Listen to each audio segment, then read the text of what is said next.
Massachusetts will make a critical decision this year about the future of charter schools and district public schools. At issue is whether to allow more charter school expansion and what that means for district funding.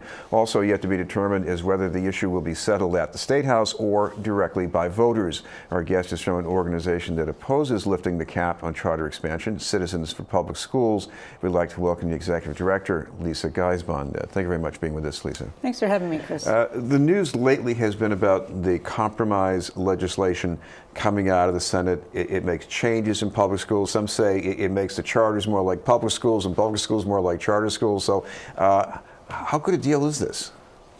Well, I think the legislation is really interesting, and the details of it kind of confirm that there are a lot of issues and concerns about the way charter schools have been functioning in Massachusetts. And they include things like the diversion of resources from district schools, the way they can be selective in who they include and exclude, the pushing out of students that don't conform to very strict behavior discipline guidelines, the lack of parent representation on their governing boards. So all of these issues have been raised, and I have to compliment Senator Cheng Diaz and her colleagues on, they clearly heard from a lot of people who have experienced these problems with charter schools and tried to address these serious concerns in the legislation on the one hand. On the other hand, we think that those sort of accountability and transparency provisions should be implemented just because they're the right thing to do, and they shouldn't be linked to lifting the cap and expanding charter schools further. Well, we'll talk about the funding, because even what this legislation aims at is that you can have some expansion, some controls on the expansion, and still have enough funding for the district public schools. Yeah, well, we, Citizens for Public Schools, really questions the idea that you can have a two-tier system that isn't separate, inherently separate and unequal. And, it's not like we have a bottomless well of resources that there's the political will to expend on all these separate systems. We know what works, what helps students do well in school, especially students with, severe special needs or English language learners.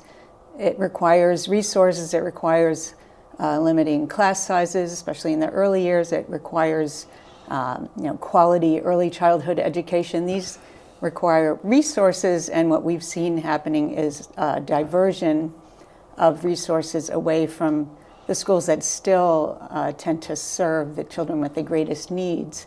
And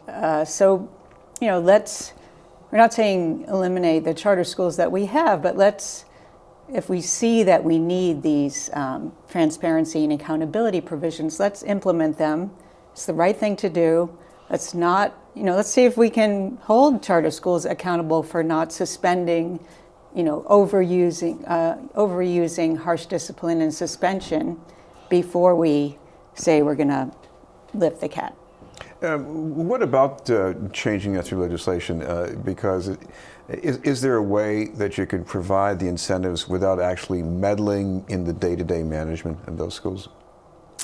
I'm not sure what you mean. Well, in other words, if you want to reduce suspensions in the schools, and I know there are some schools, whether they're actual charters or run by some of the organizations that have been involved in running charters, there have been some sky-high suspension rates. But what's the best way to address that? Well, all public schools are supposed to be, avoiding out-of-school suspensions and expulsions and using other ways to address behavior issues in school.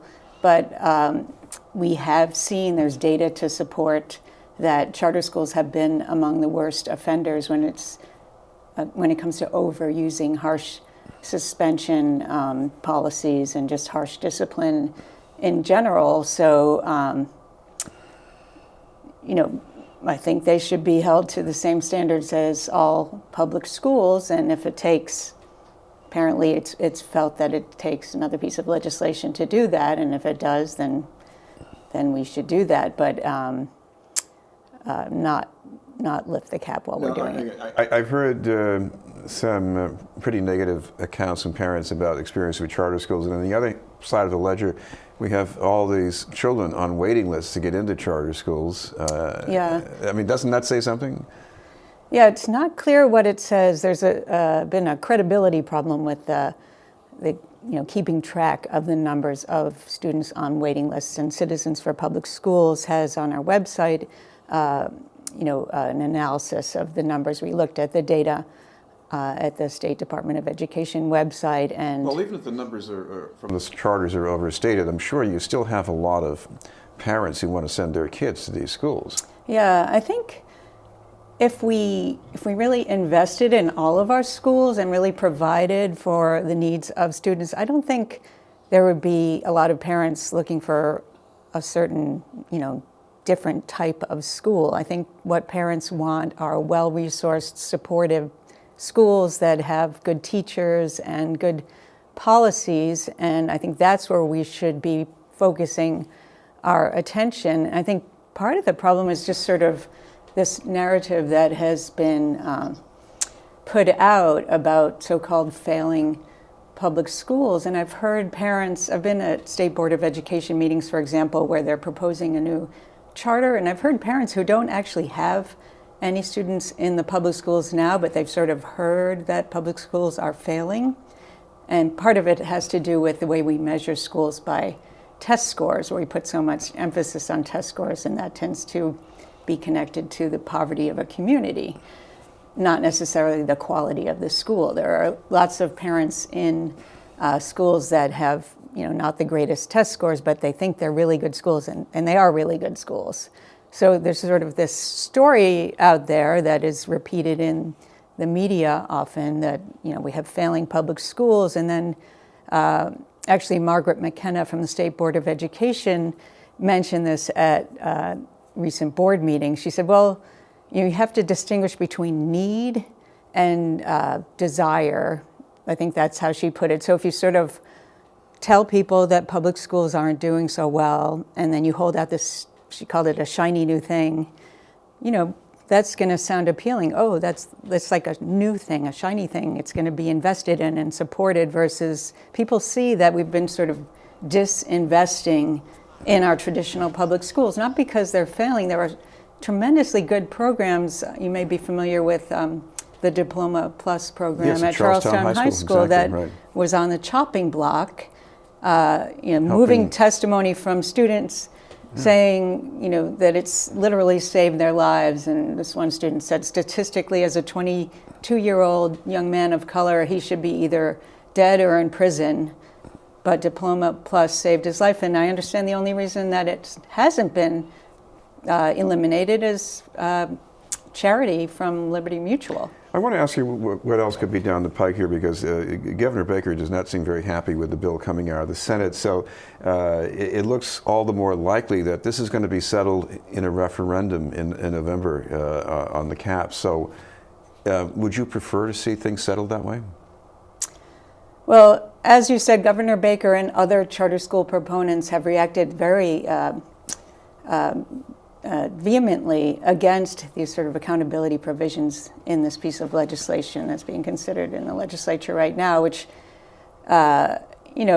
makes you wonder, like, what is it that they don't like about being held accountable? Is it, the transparency provisions, the inclusion of parent representation on the governing boards? Of the charter schools, right? Yeah, right. The licensing of teachers, the, addressing the high suspension rates. What is it they don't like about that? So I think it is going to have to be brought to the voters in the referendum. And, I think when the voters understand, when they're educated about the loss of funding, about all of these issues that the bill raises that needed to be addressed, I think people will vote against lifting the cap, especially in the way that the ballot question does. Thank you very much for being with us. Thank you for having me. Lisa Guisbond from Citizens for Public Schools. Shall come the case for lifting the cap. We'll hear from the Executive Director of the Pioneer Institute. But first, this message.